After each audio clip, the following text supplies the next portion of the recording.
anytime you have to table a project and you've only got one magnetics parts dish like I do, it's a good idea to put the things you're not using in a Ziploc bag and then put that Ziploc bag somewhere where it's not going to get abraded on. A shelf, toolbox that sits off to the side.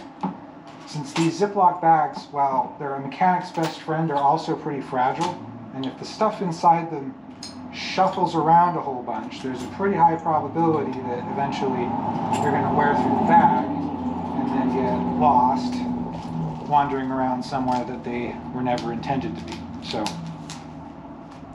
this is going to go in a toolbox that I have in the shed back there, and I will revisit it when I'm ready to put the driver's side door back together. Anytime you're working on a big complicated project, have a bunch of little sandwich bags ready to go. I like using the dirty surface Sharpie markers because I can also use them to make notes on the door or on other things when I need to.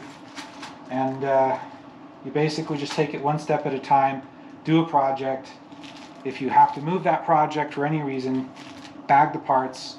Try to keep the bag with the parts if you can, or if not, have a dedicated space that you can refer back to that allows you to relate a bag of parts to whatever they came from easily.